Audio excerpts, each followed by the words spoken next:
Je suis Léa et je viens juste d'être embauchée dans une coopérative agricole. Depuis que je suis arrivée, j'entends de plus en plus parler des enjeux climatiques et de transition écologique. Je me pose des questions. Comment fait une coopérative pour réduire ses émissions ? Comment soutient-elle les agriculteurs ? Ou encore, est-ce qu'une réglementation du climat existe ? Pour obtenir des réponses concrètes, je me suis adressée à plusieurs experts et ce sont eux que vous allez entendre. Dans chaque épisode, je pose des questions sur une thématique choisie à un ou une spécialiste.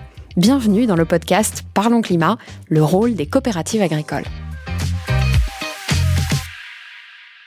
Plus je me penche sur le sujet, plus je comprends que dans le milieu agricole, il y a une forte transition à opérer. J'entends parler de climat, de décarbonation, d'agroécologie, mais est-ce que les agriculteurs sont accompagnés sur le sujet ? Je rencontre aujourd'hui Pauline Crozy, consultante chez AgroSolutions, un cabinet d'expertise conseil en agro-environnement, regroupant des ingénieurs qui analysent des données. L'occasion parfaite d'avoir une vision qui émane du terrain. Bonjour Pauline Crozy. Bonjour Léa. Commençons par préciser ce qu'on définit comme une démarche agroécologique. On entend beaucoup parler d'agriculture régénératrice. Est-ce que c'est la même chose ? La démarche agroécologique, en fait, c'est l'adoption de pratiques qui visent à utiliser les ressources qui sont offertes par nos écosystèmes et à préserver ces ressources qui sont naturelles. Donc en fait, par ces pratiques, on parle par exemple du maintien de la biodiversité. On peut parler des haies, on peut parler du développement des bandes enherbées, on peut parler de la synergie entre l'élevage et les cultures. En fait, l'agroécologie, elle combine simultanément la performance environnementale, économique et sociale. Et l'objectif, c'est de faire évoluer l'ensemble des systèmes agricoles vers des systèmes plus durables. Quand on parle après d'agriculture régénératrice, on parle aussi d'agroécologie. Ça fait partie de l'agroécologie.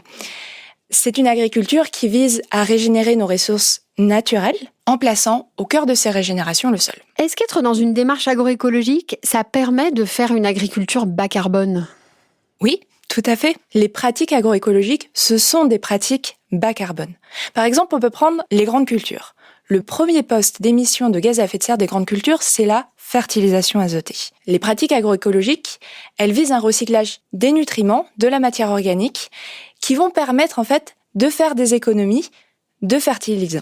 Ces pratiques peuvent passer par la mise en place de rotation longue, de diversification de cultures, de l'inclusion de légumineuses, de prairies, mais ça passe aussi par le retour au sol de la biomasse qui va permettre d'augmenter le potentiel de stockage des sols.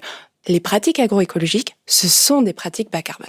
Quel est l'intérêt, alors, pour les agriculteurs, à l'échelle de leur exploitation, de s'engager dans une démarche agroécologique ?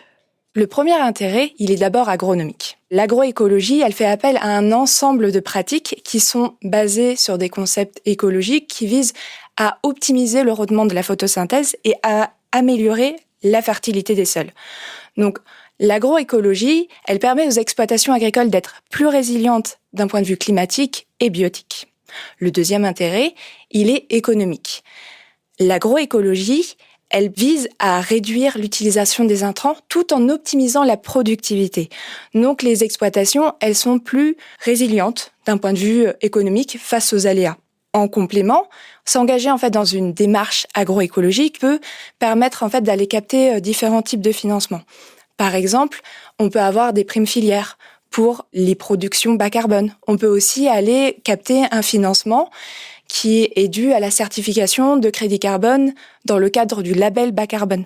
Il y a l'intérêt aussi d'avoir un coup d'avance sur ce qui va arriver plus tard. S'investir dans une démarche écologique, c'est aussi anticiper les réglementations futures. La France et l'Europe se sont fixés des objectifs et du coup réfléchissent à différentes réglementations. Donc par exemple, allouer des quotas d'émissions au secteur agricole, certifier à l'échelle européenne les absorptions de carbone, notamment dans le sol, aussi renforcer les exigences environnementales de la future PAC, donc en 2027. Et est-ce que beaucoup de coopératives sont avancées en la matière ? Vous qui accompagnez sur le terrain, quel est le niveau de maturité aujourd'hui ? Les coopératives, elles sont aujourd'hui au courant des sujets et des démarches à effectuer. Elles sont par exemple nombreuses à accompagner leurs agriculteurs à réaliser des bilans carbone de leur exploitation. Par exemple, nous avons 20 coopératives qui utilisent un outil qui s'appelle Carbon Extract. Et ça représente plus de 1000 bilans carbone réalisés dans des exploitations.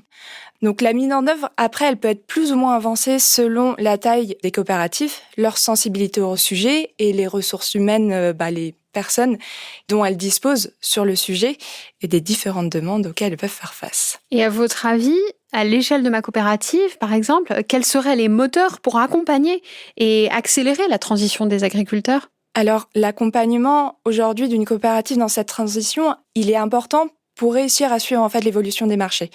Il y a plus en plus d'industries agroalimentaires qui sont à la recherche de produits bas carbone ou de produits à faible impact en biodiversité. Donc, aujourd'hui, justifier d'exploitation agricole engagée dans une transition agroécologique peut devenir une condition d'accès au marché. Il faut aussi insister sur le fait que l'Europe a pour ambition d'être le premier continent neutre en carbone.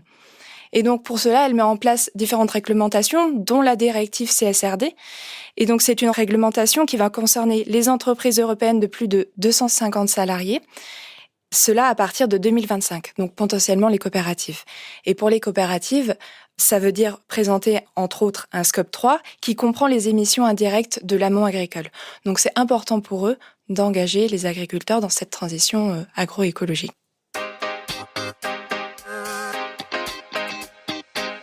Merci Pauline Crozy.